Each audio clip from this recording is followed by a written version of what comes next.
अस्सलाम वालेकुम रहमतुल्लाहि व बरकातुहू। Teach in Urdu webinar series के इस वेबिनार नंबर 8 में मैं आप तमाम का इस्तकबाल करता हूँ। जैसा कि हमने अपने मुख्तलिफ प्लेटफॉर्म्स पर आज कुछ घंटों पहले अपडेट किया था कि कुछ नागुज़ीर वजूहात की वजह से हमारे जो आज के स्पीकर थे जनाब सुहेब बेग, जो कर्नाटका के एक टाउन में गवर्नमेंट स्कूल में पढ़ाते हैं और रियाजी मैथमेटिक्स पर वो को बिल्कुल आसान फ़हम में और अपने मुनफरिद अंदाज में अपने स्कूल में बच्चों को वो पढ़ाते हैं। हमने चाहा था कि उनके ज़रिए आज के इस वेबिनार को करें, लेकिन उनके घर में उनके ख़ानदान में कुछ मसाइल, मतलब कुछ ऐसी वजूहात पैदा हो गई थी कि वो अभी वक्त नहीं दे पाए आज। उम्मीद है हम अगले किसी वेबिनार में उनकी खिदमत लें इंशाल्लाह, और हम दुआ करते हैं कि उनके घर में जो मसला पैदा हुआ वो हल हो जाए। फिर हम आज के उन्वान पर आते हैं कि जैसे हमने पहले जिक्र किया था, हमने पोस्टर में भी बताया था कि रियाजी को कैसे आसान फहम अंदाज में एक मौल्लिम ने किया, उनके तजुर्बात को हम जानेंगे।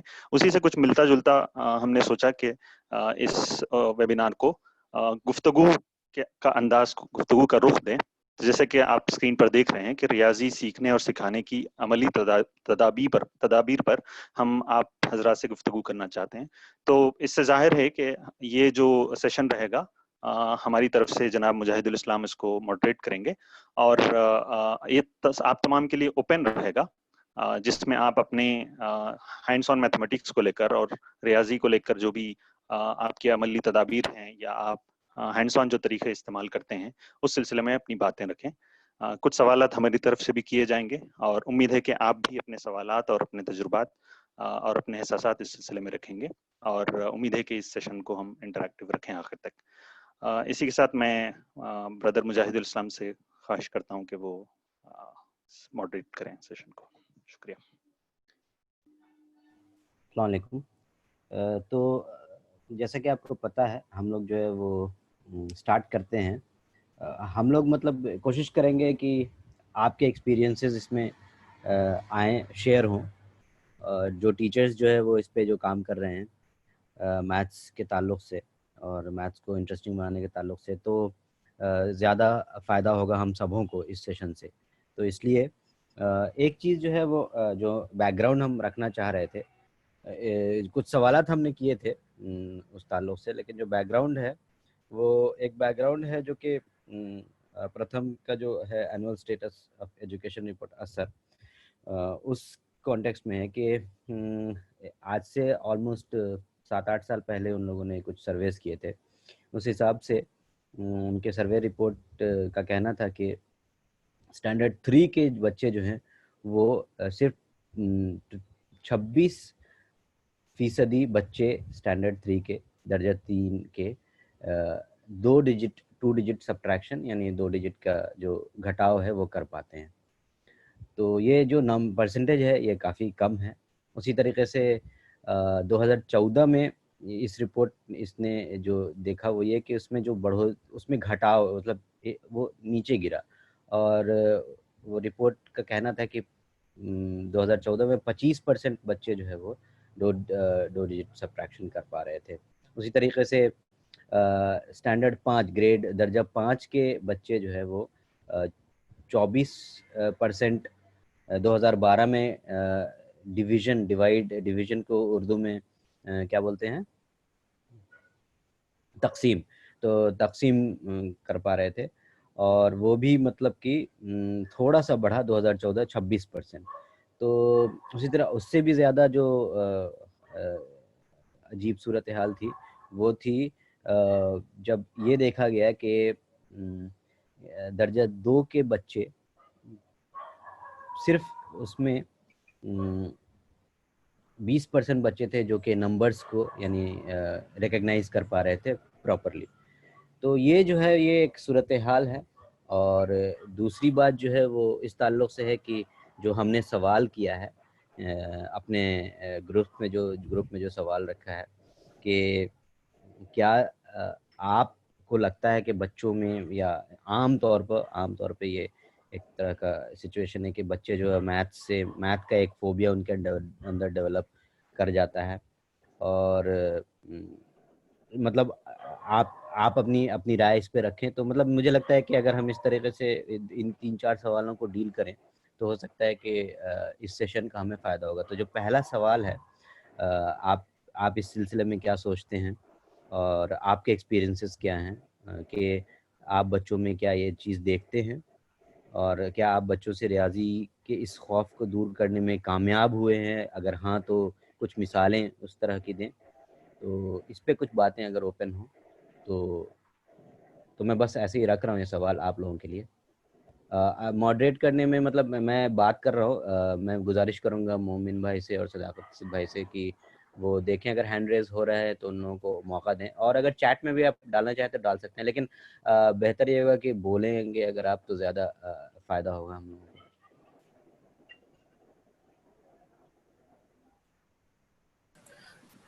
मोमिन, जो ट्रिगरिंग सवालात थे आप उनको स्क्रीन पर लाएंगे तो भी फायदेमंद रहेगा।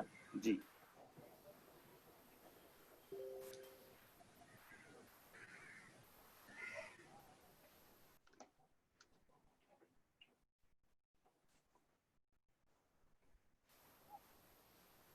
ओवैस अहमद, आपने हाथ उठाया है, ये आप अनम्यूट कर सकते हैं और अपने ख्यालात रख सकते हैं। या आपने पहले से उठाया हुआ था? मैं अस्सलाम वालेकुम। फिलहाल तो नहीं भाई, कौन तो दूसरे बोले तो ठीक। Okay, no problem.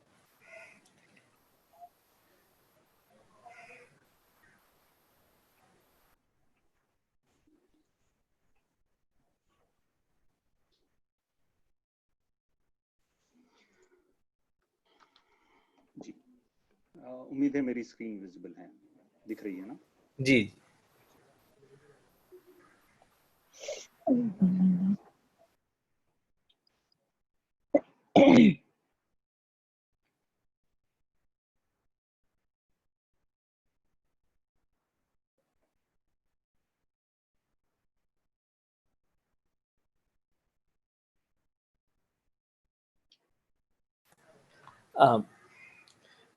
मेरा नाम सदाकत मुल्ला है। मैं टीचिंग उर्दू के साथ भी काम करता हूँ और फिर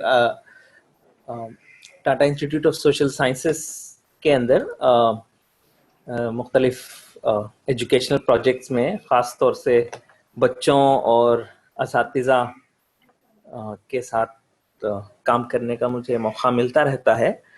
हमने पिछले दिनों में टेक्नोलॉजी को लेकर कैसे मैथमेटिक्स की पढ़ाई को बेहतर किया जा सकता है, इस पर मुख्तलिफ तजुर्बात किए। तो एक जो चीज़ मुझे देखने और टीचर्स के साथ बात करने के बाद महसूस हुई, और मेरे अपने ज़ाती तजुर्बात भी उससे मेल खाते हैं, वो ये कि एक तो ये कि बच्चों में मैथ फोबिया है, रियाजी का डर कई सारे बच्चों में पाया जाता है। और जैसे उसकी एक मिसाल ये है कि अगर आप बच्चों को रियाजी ऑप्शन दें कि आपको मैथमेटिक्स की क्लास में बैठना ज़्यादा पसंद है या किसी और दूसरी सब्जेक्ट की क्लास में, तो मेरे ख्याल में मेरा ख्याल ये कि ज़्यादातर बच्चे मैथ के बजाय दूसरे मजमून के क्लास को बैठना प्रेफर करेंगे। इसकी मुख्तलिफ वजूहात हो सकती हैं जो कि हम आगे दे सकते हैं। एक और जो चीज़ है कि मैथ का एक जनरल ये हुआ, एक तो कंटेंट की वजह से भी है कि जिस तरह से हम पढ़ाते हैं और जिस तरह से मवाद हमारी किताबों में मुहैया किया जाता है, और एक दूसरा पॉपुलर तौर पर भी मैथमेटिक्स को एक थोड़ा सा मुश्किल मजमून के तौर पर पेश किया गया है। मेरा ख्याल है कि ये कुछ वजूहात हैं जिसकी वजह से बच्चों में मैथमेटिक्स का डर हमें देखने के लिए मिलता है। और अगर एक और मिसाल ये है कि आप किसी क्लास में जाकर बच्चों को पूछें कि यूजुअली हम सवाल करते हैं ना कि आप बड़े होकर क्या बनना चाहते हैं, आगे चलकर क्या बनना चाहते हैं, और अगर आप खुसूसी तौर पर स्पेसिफिकली ये सवाल पूछेंगे कितने बच्चे हैं, कौन बच्चे हैं जो कि आगे रियाजी में महारत हासिल करना चाहते हैं, मैथमेटिक्स में ग्रेजुएशन करना चाहते हैं, तो शायद ये बहुत कम बच्चे जवाब दे पाएंगे।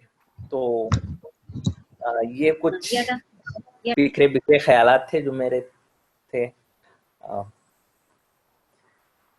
खास तौर से अगर हमारे असातिज़ा और मैथमेटिक्स के टीचर्स शेयर करें कि आपके अपने तजुर्बात क्या हैं, कि किन वजूहात की बिना पर मैथ का डर पाया जाता है, या फिर ये एक मफरूज़ा है, एक अफसाना है कि मैथमेटिक्स का डर है। बच्चे हालांकि डरते नहीं हैं।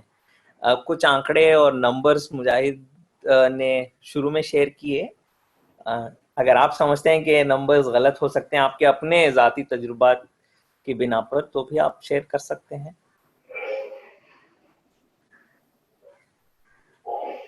इरफान खान साहब ने हाथ उठाया है, ये आप हिस्सा ले सकते हैं, या फिर ये गलती से उठ गया है तो आप हाथ नीचे कर सकते हैं। अस्सलाम वालेकुम रहमतुल्लाहि बरकातुहू। जैसा कि हमारा आज का टॉपिक है, क्या बच्चों को रियाजी से डर लगता है? हकीकत यह है कि हाँ, इसका जवाब असबात में आएगा कि बच्चों को रियाजी से डर लगता है। उसकी वजूहत है, जैसे एक तो माहौल ही बना दिया गया कि भाई सबसे हार्ड सब्जेक्ट कौन सा था, बोले रियाजी का सब्जेक्ट है।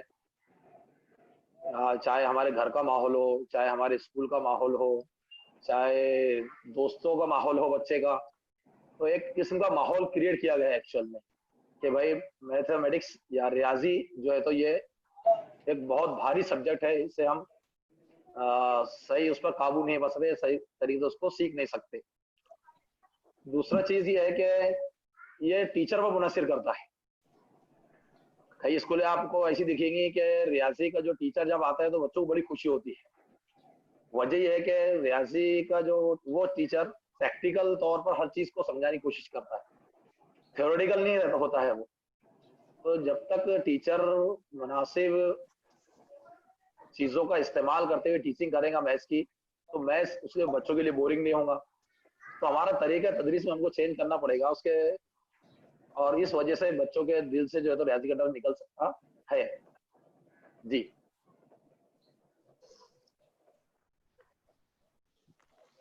एक सवाल है आप ही से इरफान साहब, जी पूछ सकता हूँ मैं? जी बिल्कुल बिल्कुल, क्यों नहीं। सवाल ये है कि रियाजी ही के हवाले से इतना बड़ा हुआ कैसे क्रिएट हो गया कि उसकी रस्म आज तक चली आ रही है? मतलब किसने ये सब हुआ, मतलब कैसे हुआ, किसने किया, क्यों लोगों को रियाजी हार्ड लगने लगा, क्यों ये बात अभी तक एक रस्म की शक्ल में मौजूद है हमारे तालीमी निज़ाम में? आज भी सबको रियाजी ही हार्ड लगता है। क्या हो गया ऐसा, क्यों है ऐसा? जी, जहां तक मैं समझता हूँ, हमने असातिज़ा ने इसको रोजाना की जो रोजमर्रा की जो जिंदगी है इससे जोड़ने की कोशिश नहीं की। हमने बच्चों को फॉर्मूले सिखाए, हमने बच्चों को मुख्तलिफ किस्म के जैसे फिसागोरस का मसला हो या मसले बताए और मसलों का हल बता दिया, लेकिन प्रैक्टिकल लाइफ में उसको एक करने का वो तरीका नहीं बताया। अब प्राइमरी लेवल देखिए आप भाई, तीसरी क्लास बोलो या चौथी क्लास बोलो, तो इसमें हमको ये नजर आता है प्राइमरी लेवल पर कि भाई कुछ प्रैक्टिकल चीजें दी गई है कि भाई आप क्लास की लंबाई नापिए, क्लास की चौड़ाई को नापिए। लेकिन हमारा टीचर अगर वहाँ उसको प्रैक्टिकल उस चीज को कराएगा नहीं तो इंटरेस्ट आएगा ही नहीं बच्चे को उसके अंदर। उसको स्केल पकड़ने नहीं आएगा, उसको टेप पकड़ने नहीं आएगा, उसको मेजरमेंट नहीं आएगा। तो जब तक आम रोजमर्रा जिंदगी से जब इसको हमने जोड़ा नहीं, इसलिए वो जो है तो बच्चों को मुश्किल गया है। On the paper, on the notebook, बस उतना ही हमने किया उसको, ऐसा मैं सोचता हूँ।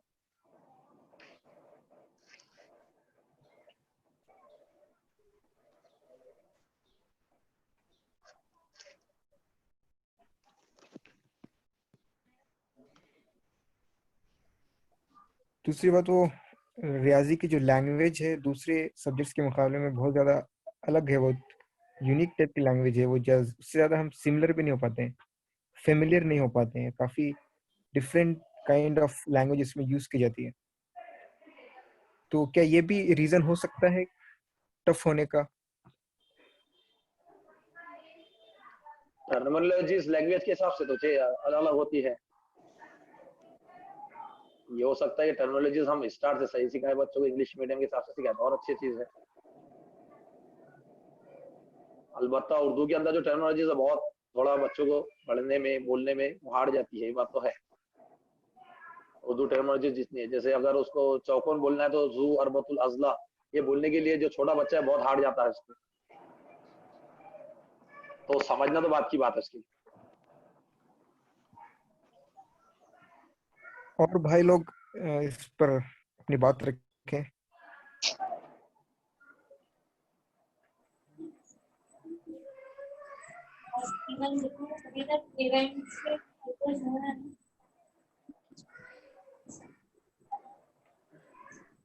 हेलो, अस्सलाम वालेकुम। वालेकुम अस्सलाम। जी, मैथ्स फोबिया को लेके मेरा ये वो है कि हमारी जो टीचर्स की टीचिंग मेथोडोलॉजी है ना, तो जिन्होंने टीचर्स ने जिस मेथड से पढ़ा है वो अपने अंदर चेंजेस ना लाकर जिस मेथड से पढ़ा है वो बच्चों को आके बोर्ड पे सॉल्व करा दिया। अब उसमें बच्चे पलट कर ये भी नहीं देखना कि उन बच्चों को वो कंसेप्ट क्लियर हुआ कि नहीं हुआ। और जब ये कंसेप्ट जो लोअर क्लासेस जो कि हमारी प्राइमरी सेक्शन है, अगर बच्चों को कोई कंसेप्ट क्लियर है तो लिहाजा आगे चलकर जो मैथ्स बढ़ती है, जो फिर बड़े बड़े एक्सरसाइजेस आती हैं जो और हार्ड होती हैं, तो जो उस कंसेप्ट पर बेस होती हैं तो वो फिर बच्चा आगे की क्लासेस में ऑटोमेटिक हैंग हो जाता है। तो मतलब ये है कि मेरा कि मैथ्स को लेके प्रैक्टिकल बनाना, सिर्फ पेपर पर ही मैथ्स को लेकर नहीं सॉल्व कराना, कुछ चीजों को कुछ कॉन्क्रीट मटेरियल टीचर्स के पास होना चाहिए जो बच्चों को अगर एडिशन, सब्ट्रैक्शंस, मल्टीप्लाई समझा रहे हैं तो प्रैक्टिकल कर कर भी बताएं। तो उससे ये कंसेप्ट जो अगर प्री प्राइमरी क्लासेस में होता है तो इंशाल्लाह वो आगे की क्लासेस में जाकर वो बच्चों के कंसेप्ट क्लियर होंगे कि वो तो बड़े हार्ड सम्स जो है वो इजीली कर पाएंगे इंशाल्लाह।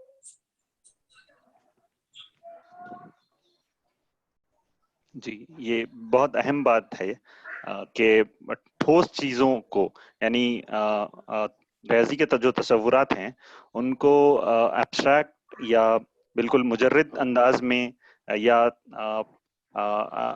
बच्चों के तसव्वुर पर छोड़ने के बजाय कंक्रीट और ठोस चीजों के जरिए उन चीजों को समझाया जाए, उन तसव्वुरात को।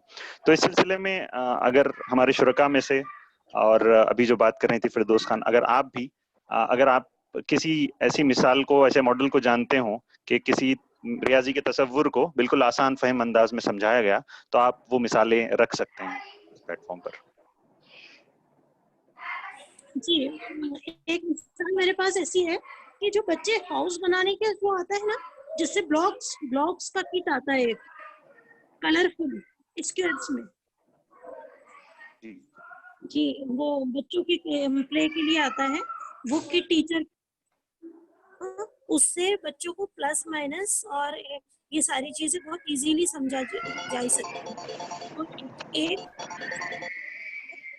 मैंने ये भी अटेंड किया था, इसमें बच्चों को शेप से समझाते हैं, है ना, तो पेपर पे जब शेप समझा रहे हैं, हेक्सागोन समझा रहे हैं, पेंटागोन समझा रहे हैं, तो पेपर पर तो सिर्फ उसकी फ्रंट में कॉर्नर्स, उसकी साइड्स दिखती नहीं है, तो इसको एक कार्डबोर्ड या टीचर्स उनके शेप्स, कॉर्नर, कोन्स उन्हें समझाएं, तो ताकि उसका पीछे का हिस्सा भी उनको बहुत इजीली समझ में आता है कि हेक्सागोन है, पेपर पे बना हुआ हेक्सागोन है, बच्चों से कह दिया वो हेक्सागोन है और बच्चों ने भी एक्सेप्ट कर लिया वो हेक्सागोन है या पेंटागोन है। अब उसको लेकर जब प्रैक्टिकल कॉन्क्रीट उस शेप का बनाकर दिखाया जाता है, उन्हें कॉर्नर्स बताए जाते हैं, उनकी साइड्स बताई जाती है, तो बच्चों को हमेशा के लिए याद हो जाता है कि ये हेक्सागोन है, इतने साइड से इतने कॉर्नर से, ये इसकी प्रॉपर्टी है। जी, जज़ाकल्लाह।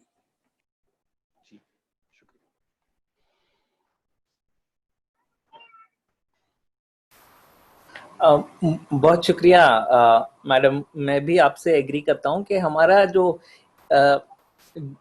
जिस मसले की तरफ आपने तवज्जो दिलाई, शायद उसे रिप्रेजेंटेशन का मसला कहा जा सकता है, क्योंकि हम जो पढ़ाते हैं वो हमारी टेक्स्ट बुक में 2D, जैसे आप बोले थे हेक्सागोन, यानी जिसके 6 साइड्स होते हैं, और चूंकि अक्सर अशिया हमारे सामने मल्टी डायमेंशनल या 3D की शक्ल में होती है, जबकि हमारा अक्सर तौर पर हमारे समझाने का जो तरीक़े तदरीस है वो है या तो हम ब्लैक बोर्ड पर या फिर टेक्स्ट बुक के अंदर 2D रिप्रेजेंटेशन के ज़रिए से समझाएं। तो मेरे ख्याल में आपने निहायत अहम मसले की तरफ तवज्जो दिलाई है। आगे मैं कुछ और एग्जाम्पल्स, एक तो अब इसको कैसे किया जाए, आप अपनी क्लास में इसको कैसे सॉल्व करते हैं? क्या पेपर के मॉडल्स, ओरिगेमी वगैरह के ज़रिए से आपने कुछ करने की कोशिश की है? तो भी आप सबके साथ शेयर कर सकते हैं। जी, एक्चुअल में क्या है कि मैं एक स्कूल रन करती हूँ। मैं टीचर्स को गाइड करती रहती हूँ ये कॉन्सेप्ट्स, और मैंने वेबिनार्स जो भी है वर्कशॉप्स अटेंड करती हूँ, तो उसमें मैंने ये चीज़ें सीखी हैं। और ये एक कार्डबोर्ड या कागज से ये हेक्सागोन, पेंटागोन, इस तरह की चीज़ें टीचर्स इजीली बना सकते हैं। ये बहुत कॉस्टली भी नहीं होती हैं, बहुत ज़्यादा टाइम टेकिंग भी नहीं होती हैं।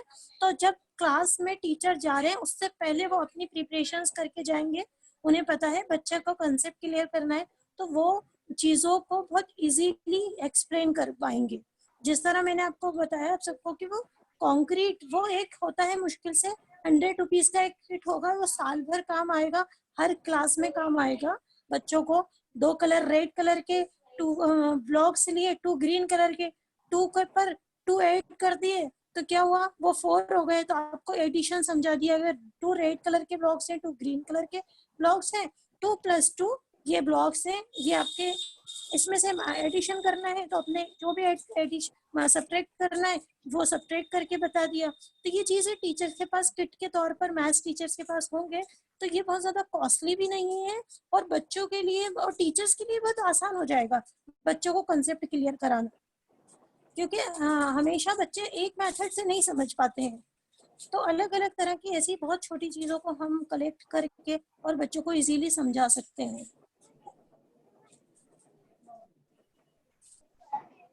जी, हाँ जज़ाकल्लाह। जी, मेरे ख्याल से मतलब एक ये दोनों चीज़ एक साथ आ रही है, और वो बहुत अच्छा है कि जो प्रॉब्लम है, जो मसला है असल रियाजी के ताल्लुक से, और मुझे लगता है ये जो सवाल हमारा है कि क्या रियाजी के खौफ की वजूहत बच्चों का कौन जहन होना है, या कोई चीज़, या ये कि उस बच्चे में वो बच्चा जो है वो रियाजी नहीं पढ़ सकता, उसका दिमाग उस तरह नहीं है। जनरली होता यही है कि हमारे बीच में ऐसा बन जाता है। तो मुझे लगता है उस तरफ भी इशारा जो आ रहा है इस डिस्कशन में, वो ये आ रहा है कि एक्चुअली मसला जो है वो हमारे रियाजी पढ़ाने के अंदाज में है। एक दूसरा मसला जो है वो ज़बान को लेकर के भी है, और तीसरा वही कि मतलब जो इमेजिनेशन है, बहुत सारी चीज़ें, मतलब एक और चीज़ मुझे लगता है कि रियाजी को हम बहुत ज़्यादा जो है वो नंबर्स के साथ कनेक्टेड समझते हैं, यानी कि बहुत ज़्यादा फास्ट नंबर को मैनिपुलेट करना, नंबर को कैलकुलेशन करना, अरिथमेटिक कैलकुलेशन में बहुत फास्ट हो जाना, ये बहुत ज़्यादा ये मैथमेटिक, मतलब आप रियाजी में उस हिसाब से बहुत अच्छे हैं। दूसरी चीज़ जिस तरफ हमारी बहन ने इशारा किया, और ये बहुत इम्पोर्टेंट है, और कि जो जैसे कि मैथमेटिक्स जो है, रियाजी जो है, उसमें शेप्स भी बहुत इम्पोर्टेंट है। तो और शेप्स को समझना, और तो ये मतलब कि, और ये बच्चे जो है बहुत अच्छे से समझते भी हैं, वो पीछे चला जाता है। और अरिथमेटिक और फास्ट कैलकुलेशन जो है उसको हम समझते हैं कि रियाजी है। तो ये भी एक मुझे लगता है कि प्रॉब्लम है रियाजी के पढ़ाने को लेकर के।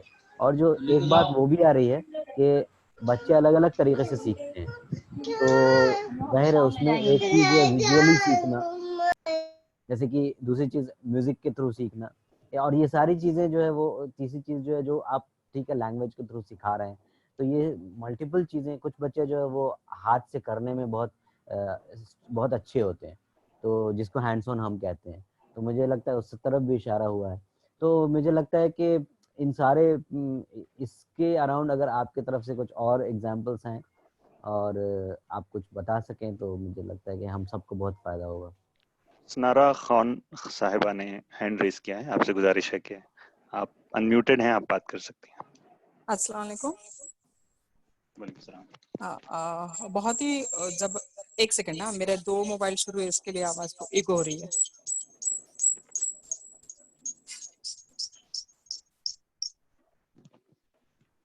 मेरी आवाज आ रही है? जी जी फरमाइए। हेलो। जी हाँ आ रही है, आप फरमाइए। हाँ, बहुत ही अहम मौजू है कि मैथ्स का फोबिया या हम कहें रियाजी का फोबिया क्यों है। तो इसके 2-3 रीजंस है। अब रीजंस के साथ में मैं सॉल्यूशन भी बताऊंगी, लेकिन पहला रीजंस ये है ना कि हम लोग है ना बच्चों को मैथमेटिक्स जो है वो बुक्स तक रखते हैं, उसको रियल लाइफ में नहीं लेके आते। जैसे कि हमारी बहन अभी फरीदा आपा ने कहा कि हम उसको को रिलेट नहीं करते, जिंदगी की चीजों से को रिलेट नहीं करते। हमने अगर किसी चीज का उनको एरिया निकालने को बोला तो उनको लगता है ये सिर्फ बुक में सॉल्व करने वाली चीज है। अगर हम उस बच्चे को कहते हैं सामने कंपास बॉक्स है और ये तुम्हारी चौकोन तुम्हारा मुस्ततिल है और इसका रकबा निकालो, तो वो उससे को रिलेट करना सीखता है। तो को रिलेशन की कहीं कमी है। और दूसरा, जब हम ये कहें कि सर ने कहा कि जब हम मैथ्स पढ़ाते हैं तो उनको रियाजी से ज्यादा दूसरे सारे सब्जेक्ट्स में, अगर पढ़ने को कहें बच्चों को, तो रियाजी में उतना इंटरेस्ट नहीं दिखाएगा। दूसरे सारे सब्जेक्ट्स में तो मैं ये कहूँ पीटी को बहुत ज्यादा वो तरजीह देते हैं। तो मैं अपना एक्सपीरियंस शेयर कर रही हूँ कि अगर आपको बच्चों को पीटी के पीरियड में मैथ्स पढ़ाना है तो आप ग्राउंड में जाइए। और अगर हमको यहाँ पर क्वाड्रेंट, अगर हम 4 क्वाड्रेंट पढ़ाते हैं बच्चों को तरसीम का, और वो ड्रॉ करके और फिर उसमें पहला रबा, दूसरा रबा, तीसरा रबा, चौथा रबा, राइट साइड में जाएंगे तो प्लस साइन आता है, लेफ्ट साइड में जाएंगे तो माइनस साइन आता है, ऊपर चढ़ो तो प्लस आता है, तो वो जिंदगी भर के लिए वो बच्चों के दिमाग में वो महफूज हो जाती है। तो इस तरीके से हम लोग, जैसे हम कहते हैं कि हम जब किसी बच्चे को एक्सप्लेन करते हैं तो वो सिर्फ 20% तक उसकी मेमोरी में रहता है, लेकिन जब वो अमल करता है तो 90% तक उसका वो मेमोरी में फिक्स हो जाता है।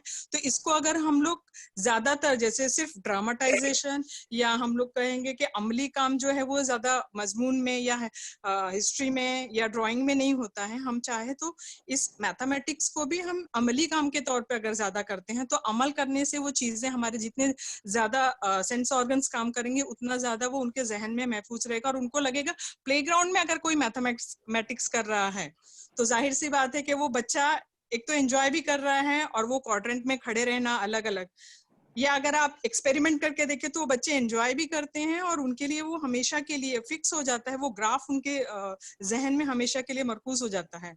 साथ ही मैं दूसरा एक्सपेरिमेंट इस तरह करती हूँ कि मैंने कोई चीज अगर बच्चों को एक्सप्लेन की है तो एक मेडिटेशन का पार्ट उसमें हम लेके आते हैं कि बच्चों को आंख बंद करें और उनको कहें कि मैं जो कह रही हूँ उसके ऊपर ध्यान दे। मेडिटेशन का जो 2-3 पॉइंट्स है ना, कि पहले आंख बंद करे, फिर सांस के ऊपर ध्यान दे, और फिर उसके बाद मैंने ये कहा तो वो मसावात जब हमको याद करवाते हैं, जैसे a+b the whole square is equal to a² + 2ab + b², ये एक तो उनके क्लासरूम में वो चार्ट लगवा दें तो बार बार देखते हैं तो उनकी नजर के सामने रहता है तो याद रहता है।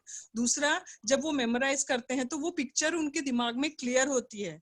तो मैं ये कहूंगी कि हम जिस हिसाब से पढ़े थे, हमने जब पढ़ा था तो हमको, मैं एज अ टीचर मैं खुद बोलती हूँ कि हमको हमारे बेसिक कॉन्सेप्ट जो है वो क्लियर नहीं थे, लेकिन अगर हमको इन बच्चों को कोई चीज प्रोवाइड करनी है तो हमारा कॉन्सेप्ट पहले क्लियर करना पड़ेगा ताकि हम इन बच्चों का कॉन्सेप्ट जो है वो क्लियर करके दे सकें। क्योंकि हमने भी वही चौक और बोर्ड वाला पढ़ा था, अमली काम बहुत ही कम थे, प्रैक्टिकल हम सिर्फ साइंस के लिए करते थे। लेकिन अभी ऐसा हो गया है कि मैथमेटिक्स लैब की भी जरूरत आ पड़ी है, या हम कहें क्लासरूम में ही हमको मैथमेटिक्स लैब जो है वो क्रिएट करना पड़ेगा। जैसे छोटे छोटे एग्जाम्पल, अभी ये हम सारी चीजों को लेके आ जाए, क्यूब लेके आ जाए, हम मुस्ततिल का 2D डायग्राम हम जब बोर्ड पे ड्रॉ करते हैं तो वो सिर्फ 1 वे होता है, 1D होता है, लेकिन 2D होता है, लेकिन हम इसका 4D 3D 4 ये सारी चीजें अब तो आ चुकी है। तो ये सारी चीजों का अमल करते हुए अगर हम लाए तो बच्चों का वो कॉन्सेप्ट क्लियर होता है कि एक मुस्ततिल एक मुरब्बा में और एक क्यूब में फर्क क्या है। नहीं तो बच्चों को फर्क ही क्लियर नहीं हो पाता है। जज़ाकल्लाह। हाँ, आपने बहुत अहम बात की तरफ इशारा किया है। मैं यही शेयर करने वाला था अभी। जैसे मैं स्कूल में जब पढ़ता था तो जमा है, तकसीम है, ज़रब है, इस चीज़ को पढ़ता था, समझता था और ये जानता था कि इसको क्यों पढ़ना चाहिए। जब अलजेब्रा का चैप्टर आया या ज्योमेट्री आई तो मुझे ये समझ में नहीं आया कि मैं अलजेब्रा के फॉर्मूले क्यों याद करूँ, क्या करना है। मैंने जब टीचर से पूछा तो उन्होंने कुछ नहीं बताया। उन्होंने बस इतना बताया कि चैप्टर में है, आपको पढ़ना है, एग्जाम में आएगा और पास होना है। तो ज्यादा इंपॉर्टेंट नजर नहीं आया वो, और उसके बजाय ध्यान भी नहीं दिया हमने क्या करना है। मुरब्बा जान के, मुसल्लस जान के, अलजिब्रा के फॉर्मूलेस याद करके टफ भी थे, और उसको जानना कोई इंपॉर्टेंट समझ में भी नहीं आ रहा था। इस वजह से कम्प्लीटली उससे स्टूडेंट के जैसे हम डिटैच हो गए थे, और वो कोरिलेट नहीं कर पाए थे टीचर, जिसकी वजह से जो दिलचस्पी रही थी थोड़ी वो भी खत्म हो गई थी।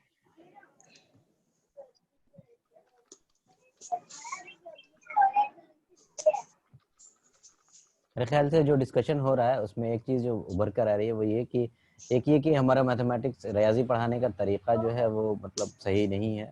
इस वजह से बच्चों के अंदर फोबिया डेवलप होता है, खौफ डेवलप होता है। और ये बात गलत है कि बच्चे अगर मैं रियाजी में पीछे हैं या उनके अंदर वो खौफ है तो उनकी वो कुन जहन है।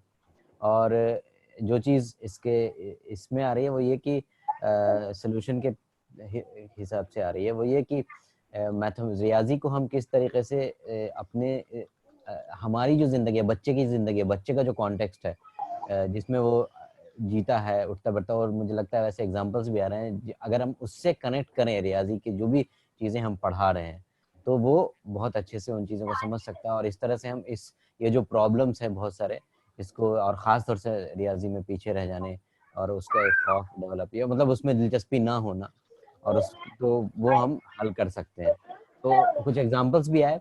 मुझे लगता है कि अगर हम लोग और इस सिलसिले में कुछ और टीचर्स अगर अपनी एक्सपीरियंस से शेयर करेंगे तो बहुत फ़ायदा होगा। अस्सलाम वालेकुम, क्या मैं अपने एक्सपीरियंस से शेयर कर सकता हूँ? वालेकुम सलाम। हेलो जी बिल्कुल बिल्कुल। जी, मैं साजिद बोल रहा हूँ झारखंड से। मैं एजुकेशन में प्रैक्टिस करता हूँ। पहले मैं एक जस्ट फिलॉसफी ऑफ मैथ्स के बारे में थोड़ा सा एक रखना चाहूंगा। जो मैथ्स जो है, मैं ऐसा फील करता हूँ मैं ये कि मैथ्स एक वेरी आर्टिफिशियल लैंग्वेज है। और ये मतलब लैंग्वेज एक जो है इंग्लिश है या हिंदी, कोई भी लैंग्वेज है, मैथ्स भी एक इस तरह लैंग्वेज है। बट ये एक ये क्रिएट किया गया है कुछ वेरी आई मीन क्या कहें, जो मैथमेट जो जो साइंटिस्ट है या फिर जो जो इस चीज के ऊपर काम किए हुए, वो ये कि मैथ्स जो है, जैसे मैं अपना एग्जांपल देता हूँ। मैं एरोस्पेस में रिसर्च करता था, तो हम एरोप्लेन या एयर पे होता है तो काफी डायरेक्शन से, अलग अलग एंगल से फोर्स लगते हैं। तो उस फोर्स को मैं लेबोरेटरी पे इसको रिसर्च कर रहा था। वो फोर्स बार बार एक ही रिजल्ट को रिपीट कर रहा था, एक ही रिजल्ट को बार बार रिपीट कर रहा था। तो मतलब एक ही पैटर्न को बार बार रिपीट हो रहा है। तो उस रिपीटेशन में देखो, एक सर्टेन कंडीशन में सेम रिजल्ट दे रहा है, सर्टेन कंडीशन में सेम रिजल्ट दे रहा है। तो उसके लिए एक पर्टिकुलर फॉर्मूला आया। जैसे एडिशन है 2 + 2 4, 3 + 3 6, ये 7 नहीं होगा। ठीक है, तो मैथ्स का जो ये है ना, ये एक सर्टेन पैटर्न है। पूरा मैथ्स एक पैटर्न पे बना, जो कुछ ऑपरेशन करने के बाद सेम रिजल्ट देगा आपको। तो मुझे ये लगता है कि ये पैटर्न के तरीके से समझाने से, तो अब मुजाहिद भाई अभी बात कर रहे थे, कौन जहन वाले बच्चे जो है, क्या मैथ्स को नहीं, ये मतलब बच्चे को सीखना फोबिया आ जाता है उन लोगों को। हमको लगता है कि नहीं, ये एक इसको बच्चे को समझाना होगा कि ये पैटर्न को समझिए मैथ्स को। पहला ये मुझे ऐसा ये फील होता है कि मैथ्स के लेके कि ये। दूसरा ये कि अभी मैं एक अभी नया इनिशिएटिव किया हूँ मोहल्ला स्कूल पे। तो मैं बच्चों को पढ़ा रहा था, क्लास 10 के बच्चों को पढ़ा रहा था, क्लास 3 के। तो जब मैं बुक का जो पढ़ा रहा हूँ, बुक में जो लिखा हुआ है, तो मैं बिना प्रिपरेशन के जाता हूँ। बहुत शॉर्ट इंटरवल पे सब चीजें शुरू की, तो बहुत प्रिपरेशन नहीं है, तो ऐसे किया। तो मैं वो रिलेट नहीं कर पा रहा हूँ उसके रियल लाइफ से, जो लोग बोल रहे हैं। तो मेरा एक क्वेश्चन है मुजाहिद भाई से, तो वो रियल लाइफ क्या है जो लोग डिस्कस करते हैं कि कनेक्ट हो रियल लाइफ से? ये थोड़ा सा इसको एक्सप्लेन कीजिएगा। तो मैं ये कह रहा था कि जैसे 320 320 या 320 समझा, या 321, तो 321 300 एक अलग प्लेस पे है, 2 का एक अलग प्लेस है, और 1 का एक अलग प्लेस है। या फिर ऐसे समझे कि 348 348, ओके, 300 एक अलग प्लेस है, 400 अलग, 8। अगर यूनिट पे देखे तो 8 बड़ा नंबर है, 4 उससे छोटा है, 2 उससे छोटा है। लेकिन प्लेस में देखे तो 3 बड़ा प्लेस है। तो इसको मैं नहीं समझा पा रहा था बच्चे को कि यार 340 बच्चे को जब ऐसे पूछता हूँ कौन सा नंबर बड़ा है, तो 8 बड़ा है। तो इस चीज को मैं जब स्वाति सरकार ने मुझे एक ये दी ट्रैश से टीएलएम मैथ्स को कैसे बनाए, अभी से पहले हमारी बहन डिस्कस कर रही थी पेंटागन के ऊपर, वो बहुत ही अच्छा वो है। तो वो चीजें हमको रिफ्लेक्ट की कि अगर हम थोड़ा सा एक क्लास से पहले ये बना लें कि जो टीएलएम से छोटे टीएलएम से अगर आप चाहें तो हम लोग किसी सेशन रख सकते हैं कि मैथ्स का ट्रैश से कैसे टीएलएम बनाए। तो ये एक अच्छा अच्छा ऑप्शन है। तो मुजाहिद भाई, एक सवाल है मेरा कि वो रियल लाइफ से कैसे आप जोड़ेंगे?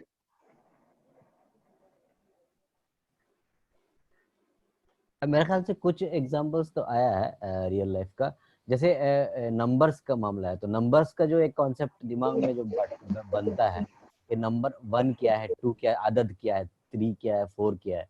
अब ये चीज बनता है ऐसे ही जब, और मैं जहाँ तक समझा हूँ, मैंने जितना बच्चों से इंटरेक्ट किया है, पढ़ाया है, उसमें मुझे ये समझ में आता है कि ये चीज नेचुरल इनबिल्ट होती है बच्चों के अंदर। यानी ये जो अदद का जो कॉन्सेप्ट है, अब उसमें हम बस एक चीज लेकर आते हैं, वो बेस का लेकर आते हैं। जैसे बेस 10 होता है या बेस 20 होता है, बेस 10 या बेस, अभी जो इस्तेमाल में वो बेस 10 है।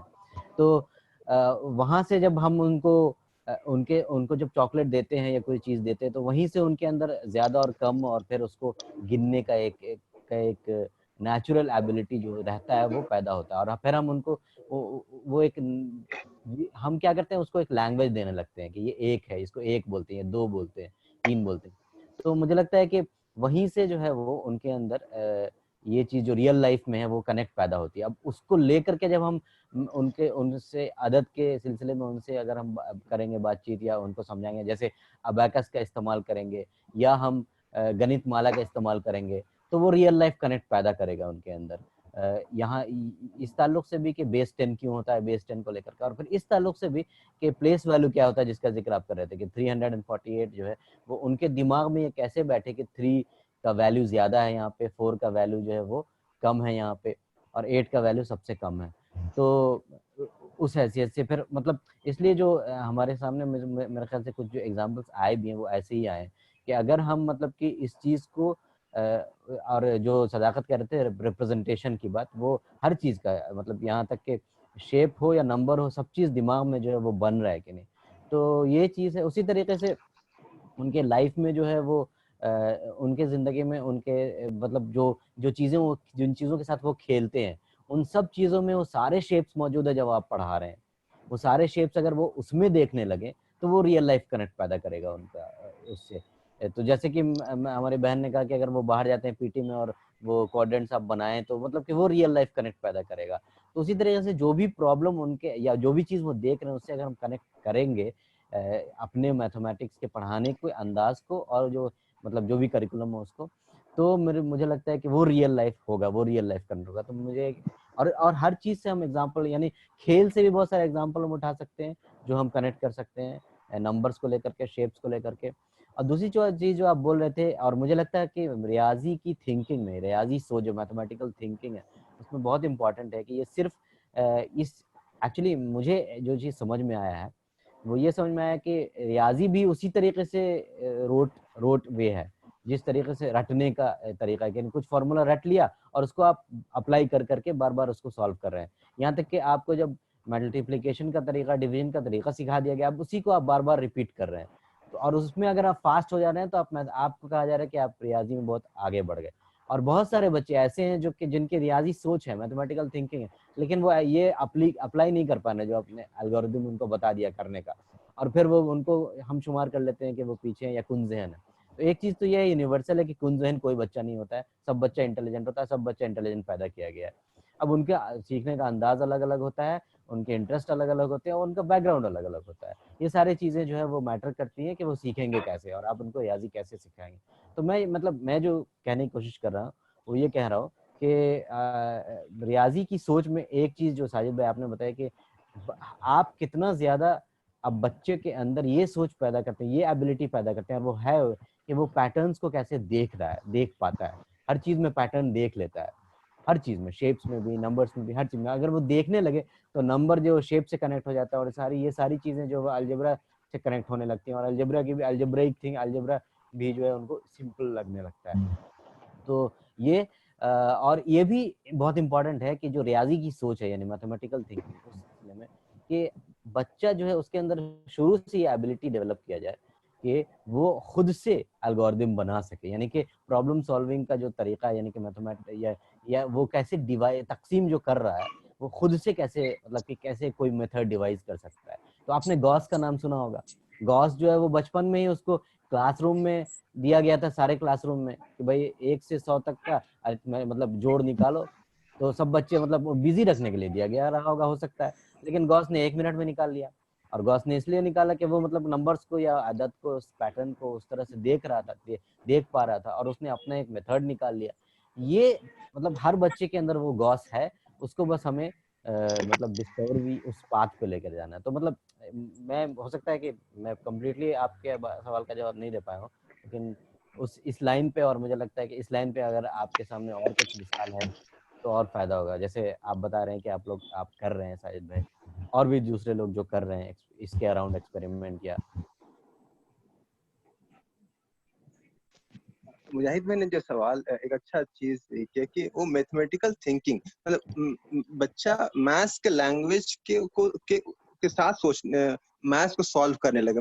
अभी किसी ने कहा रहा था maths is also a language, तो वो अगर किसी का एक्सपीरियंस है कि बच्चा जो है खुद मैथ्स जब वो पढ़ रहा है तो मैथ्स के लैंग्वेज के साथ वो उस चीज के अंदर घुस गया हो, या कैसे उस चीज को नर्चर किया जाए कि बस बच्चा जो है मैथ्स के लैंग्वेज के साथ वो ये मतलब कोई चीज सोच रहा हो। जैसे मुजाहिद भाई ने कह रहे थे कि अगर वो पैटर्न अगर वो देख रहा है, अगर शेप अगर देख रहा है, उसमें कैसे नंबर देख ले कि उसमें 4 साइड्स हैं, अगर रेक्टेंगल है, पेंटागन है तो 5 है, तो उसके बाद ऑटोमेटिकली आ जाए। कोई ऐसा है आप लोगों से है कोई अगर इस चीज के ऊपर कोई शेयर करे अपना एक्सपीरियंस मैथमेटिकल थिंकिंग के ऊपर?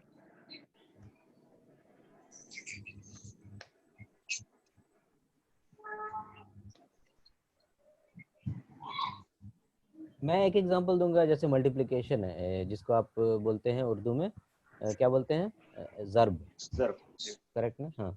तो मतलब अभी जब बच्चों को जो आप टेबल सिखाते हैं तो टेबल सिखाने का जो तरीका वो अब रटा देते हैं, उनको ये दिखता ही नहीं है कि वो कैसे 2 × 2 4 हो रहा है, 2 × 5 10 हो रहा है। तो ये चीज जो है वो जब तक कि उनसे नहीं कराया जाएगा, और ये बहुत ईजी है और मुझे लगता है कि ये कोई महंगी चीज नहीं है। मुझे लगता है साजिद भाई और हमारी बहन जो जिन्होंने इससे पहले बातें की वो इस चीज को बिल्कुल मानेंगे और करते हैं आप लोग। मैं जहाँ तक जानता हूँ कि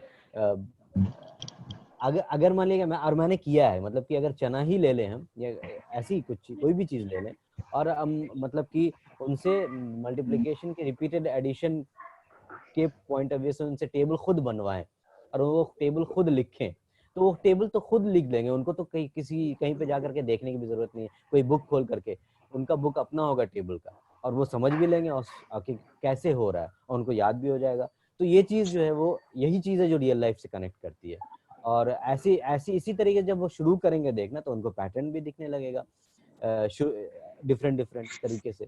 तो ये एक एग्जांपल है और ऐसा और भी एग्जांपल हो सकता है। जैसे कि मैंने बोला कि वो चना लिया आपने, 2 का टेबल लिखना है तो 2 पहले, उसके बाद 2 को 2 बार लिखा, फिर उसके बाद वो 4 चना रख दिया उन्होंने, फिर 2 को 3 बार रखा, फिर 6 चना रख दिया।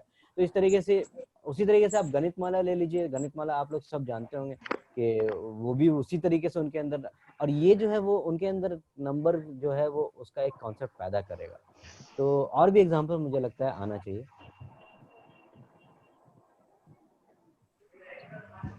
जी अस्सलाम वालेकुम। हाँ जी, वो भाई का जो सवाल था शायद मुझे लगता है कि हो सकता है उस पर कुछ रहनुमाई हो सके।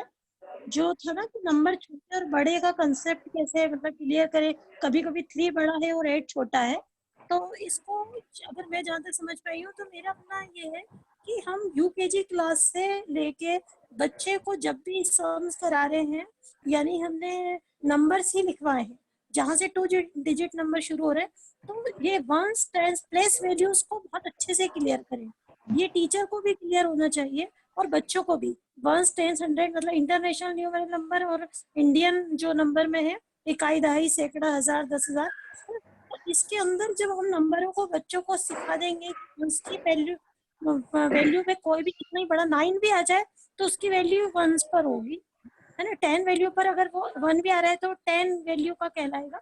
तो इस कंसेप्ट को हमारे अंदर जितना स्ट्रांग होगा, क्योंकि फिर आगे चल के जितने बड़े नंबरों का खेल सम्स में आता है तो वो बड़े से बड़ा नंबर अगर हम ओरली उन्हें डिक्टेट करेंगे तो वो लिख लेंगे, और उनको बड़ा नंबर लिखकर ये बता दिया, आप बताइए कितने करोड़ है, अरब है, कितना है, तो ये बहुत जल्दी उसके ऊपर उसकी वैल्यू डालेंगे, प्लेस वैल्यू उसकी 110,000 100,000 और ये बता देंगे नंबर ये है, इतने लाख, इतने करोड़, इतने जो भी है, वो बहुत इजी हो जाता है बच्चों के लिए।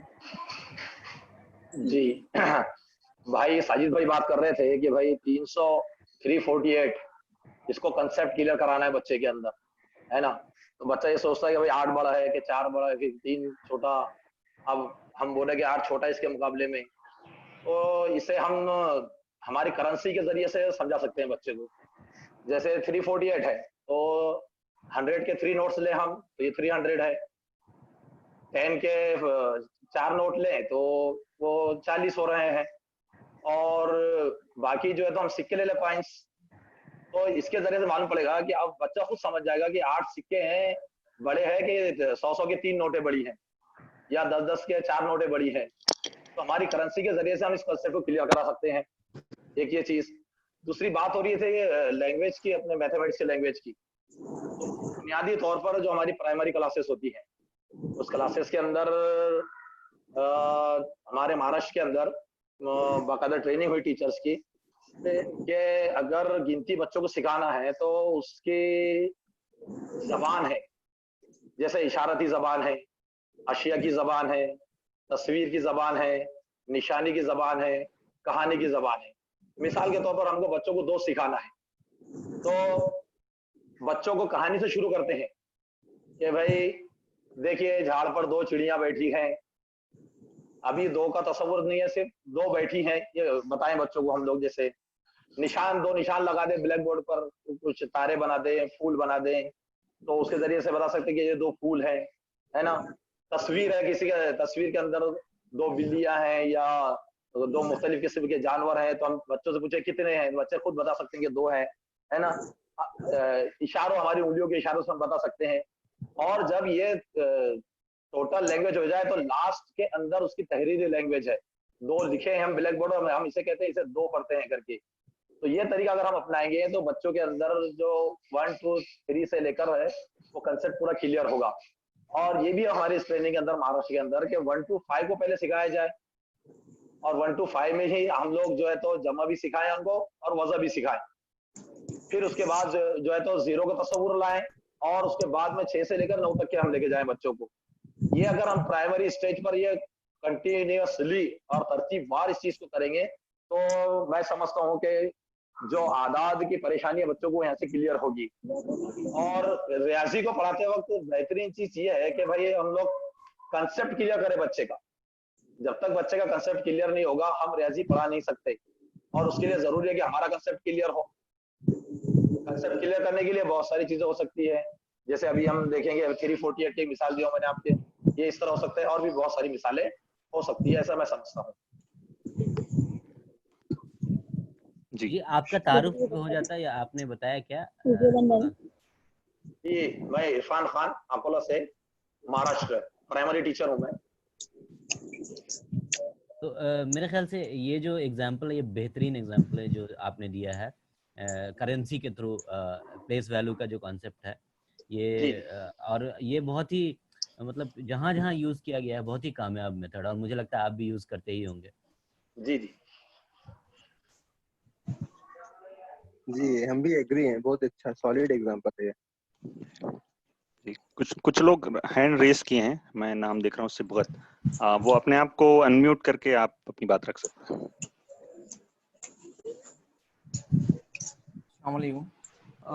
जैसे कि साजिद हुसैन ने फरमाया रियाजी एक आर्टिफिशियल लैंग्वेज है, तो मेरे ख्याल में आर्टिफिशियल लैंग्वेज सीखने से पहले बच्चा नेचुरल लैंग्वेज में माहिर हो या ज़बान शनाशी हो उसकी, जैसे कि उर्दू। अगर उर्दू मीडियम का है तो उसको उर्दू बेहतरीन आना चाहिए। तब तक जब तक उसको उर्दू नहीं आती वो रियाजी में आगे बढ़ नहीं सकता। और दूसरी चीज़, जब उर्दू और रियाजी ये दोनों का कॉम्बिनेशन, जैसे कि फ़र्ज़ कीजिए अगर कोई एक स्टेटमेंट हो, बच्चा उसको मैथमेटिकल इक्वेशन में लिख सकना। और दूसरी चीज़, ये दोनों उर्दू और रियाजी जब बच्चा सीखेगा तब उसको फिजिक्स भी बाय डिफ़ॉल्ट आ जाएंगी। इतना ही कहना था। मैं समझता हूँ कि भाई उर्दू और रियाजी भी जो आपने भाई बताए हैं, लेकिन एक प्रैक्टिकल चीज मैं बता रहा हूँ आपको कि क्लासेस के अंदर कुछ बच्चे ऐसे हमको नजर आते हैं कि जिनको उर्दू पढ़ना नहीं आती, लिखना नहीं आती, लेकिन वो मैथमेटिक्स की प्रॉब्लम हल करते हैं, वो जमा करते हैं, वो वज़ा करते हैं, सरफ करते हैं, तकसीम करते हैं। ये भली चीज है कि वो आगे चलकर उर्दू पढ़ना सीखते हैं बाद में, लेकिन उर्दू से पहले उनको रियाजी आ जाता है। कुछ बच्चे ऐसे भी होते हैं, ऐसा मेरा उसके अंदर कहना है। जी बिल्कुल, मेरे ख्याल से ये बहुत इम्पोर्टेंट बात है। असल में मुझे नहीं लगता है साजिद भाई का मीनिंग वो है जो बोल रहे हैं वो। मुझे लगता है बात ये, एक प्रॉब्लम मुझे जो दिखता है वो जो आप बता रहे हैं, आपका नाम मैं ये नहीं कर पा रहा हूँ, आकोला किसे जो है टीचर जो आप बात कर रहे हैं, आपका क्या नाम आपने बताया? इरफान खान साहब। इरफान खान साहब। तो असल में प्रॉब्लम है वो कि आपने लैंग्वेज में कैद कर दिया है मैथ्स को, और बहुत सारे बच्चे मैथ्स रियाजी इसलिए नहीं कर पा रहे हैं कि, और मतलब उनको प्रॉब्लम नहीं समझ में आ रहा है। तो ये जो लिमिटेशन है वो जब सिबगत बता रहे हैं वो मतलब वो इस बात का लिमिटेशन है कि मतलब जो नहीं कर, लेकिन इसका ये मतलब नहीं है कि उसके अंदर वो रियाजी की एबिलिटी नहीं है, जो कि इरफान साहब बता रहे हैं। और उनका अपना एक्सपीरियंस है ये कि बच्चे जो है वो ज़रूरी नहीं कि उनकी ज़बान अच्छी हो या ज़बान, लेकिन वो उनके अंदर है रियाजी की सोच, रियाजी की वाली थिंकिंग। और मुझे मेरा एक्सपीरियंस ये है कि वो नेचुरल है, मतलब ये खुदा की तरफ से दी हुई वो सलाहियत है जो बच्चों के अंदर है, जिसको हम मार देते हैं धीरे धीरे करके। तो ये चीज़ है। तो शाहिद भाई इस पे कुछ और थोड़ा गाइडेंस दे सकते हैं इस ये जो प्रॉब्लम है इसको लेकर के। एक्चुअली मेरी इस बात को आप ये ना लें कि जो मैंने आर्टिफिशियल लैंग्वेज कहा, ये मेरे पर्सनल ऑब्जर्वेशन ये था कि मैंने एक फार्मूला को डेवलप किया था। मुझे लगा कि अब लोग मतलब कोई भी एक साइंटिस्ट डिस्कवर करता है उसके बाद उस चीज उससे फिर शुरू हो जाती है कोई नई चीज। तो मुझे लगा कि हर कोई ने एक थ्योरम शुरू किया है, एलसीएम हो, एचसीएफ हो, या नंबर थ्योरम हो, या कॉम्प्लेक्स थ्योरम हो, तो किसी ने एक ने बनाया, फिर हम उनके ऊपर काम करते हैं उस पैटर्न के ऊपर। फिर नेक्स्ट इससे मुझे लगा कि ये एक मैथमेटिशियन ने एक नया लैंग्वेज शुरू किया अपने कोई अपने ने मतलब रिसेंटली, ये मतलब काफी वक्त से चल रहा है, लेकिन वेरी ऑर्गेनाइज और स्ट्रक्चर वे पे लास्ट 3-4 सालों से 300-400 सालों से ये हो रहा है। इसलिए मैं इसको मैंने ऐसे इस अपने एक्सपीरियंस की वजह से बताया ये आर्टिफिशियल लैंग्वेज, इसलिए कि मैंने भी कुछ बनाया था, लोग उसी पे अब कुछ फार्मूला, इसलिए मैंने ये कहा था। लेकिन अब आते हैं कि वो लैंग्वेज की है, तो मोमिन भाई ने सही कहा कि कोई जरूरी नहीं है कि बच्चा को इंग्लिश आए तभी वो एडिशन या सॉरी उर्दू आए या लैंग्वेज आए प्रॉपर, जो लैंग्वेज का है हिंदी इंग्लिश जो कम्युनिकेशन का दिए है, तभी वो मैथ्स का लैंग्वेज को समझ सकता है या मैथ्स बना सकता है। ये कोई जरूरी नहीं है, क्योंकि डिपेंड करता है ना बच्चे में। कोई भी जानते हैं कि अब सबका अपना अपना एक इंटरेस्ट होता है, तो मैथ्स में अच्छा है तो हिस्ट्री में अच्छा है तो कोई इंग्लिश में अच्छा है। तो मुझे हमें इस चीज को ये करना चाहिए कि अगर कोई अगर हिस्ट्री में अच्छा है तो हिस्ट्री के एग्जाम्पल उनके साथ सेट करना चाहिए, अगर कोई लैंग्वेज में अच्छा है तो उससे लैंग्वेज के एग्जाम्पल को ज्यादा सेट करना चाहिए, अगर कोई साइंस में अच्छा है तो उसके साइंस के लैंग्वेज के अनुसार उनको पढ़ाने की कोशिश करनी चाहिए। कोई कहते हैं ना एक ही शर्ट किसी सबको नहीं पहनाने की कोशिश करनी चाहिए। तो मुझे ऐसा एहसास है, मतलब ऐसा मुझे लगता है।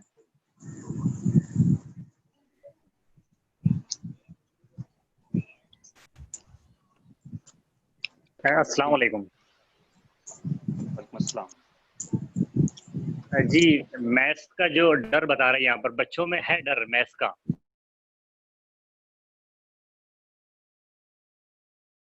ठीक से अगर एक्सप्लेन किया, बच्चों का डर दूर हो जाता है और बच्चों का सबसे फेवरेट सब्जेक्ट मैथमेटिक्स बन जाता है। अब ये कंसेप्ट क्लियर करने के लिए बच्चा अगर 8, 9, 10 में भी चले गया तो उसका कंसेप्ट हमें बेसिक से स्टार्ट करना है, जीरो से। और हर चीज़ उसको बच्चों को फॉर्मूले रटाना नहीं चाहिए, बल्कि बताना चाहिए कि फॉर्मूला बना कैसे, और आप अपने फॉर्मूले क्रिएट कर सकते हैं। हर चीज़ पाए जो है, पाए एरिया में पाए आता तो पाए क्यों है, कहाँ से आया, क्या रीज़न है, तो जितने भी WH क्वेश्चन है, अगर उसका रीजन, उसका अगर हमने आंसर बच्चों को बता दिया तो ऑटोमेटिक उनका इंटरेस्ट डेवलप होता है। और जो मैथमेटिक्स है ये एक यूनिवर्सल लैंग्वेज है जिसमें अल्लाह ताला ने पूरी कायनात को लिख दिया है। एक यूनिवर्सल लैंग्वेज है और वो बाकायदा सिस्टमेटिक है, उसमें वैल्यू डालो आंसर आते रहते हैं, तो एक यूनिवर्सल लैंग्वेज है।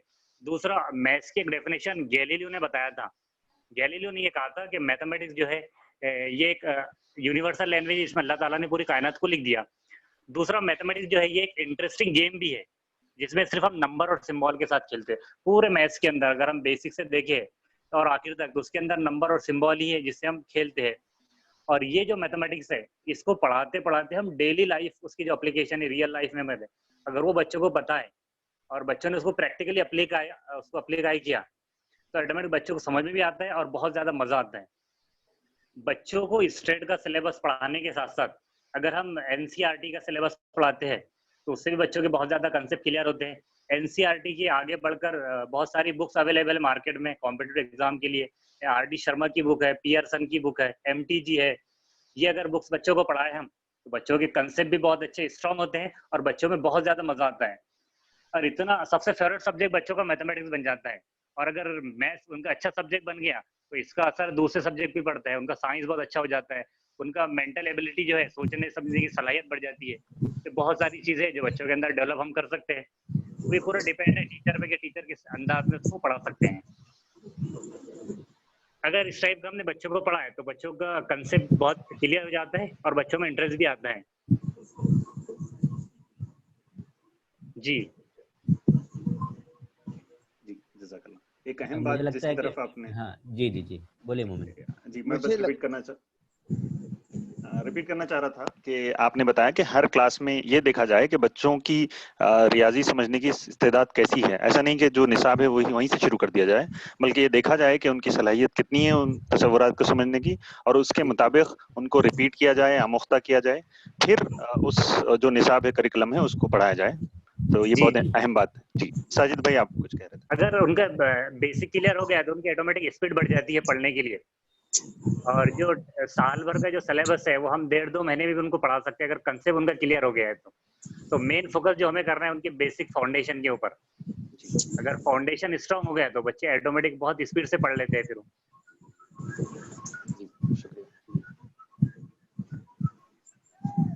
मैं जस्ट एक बात शेयर करना चाह रहा था जो TIFR के एक साइंटिस्ट ने कहा है, जी नागार्जुना, मे बी वो एक यहाँ पे सेशन ले सकते हैं।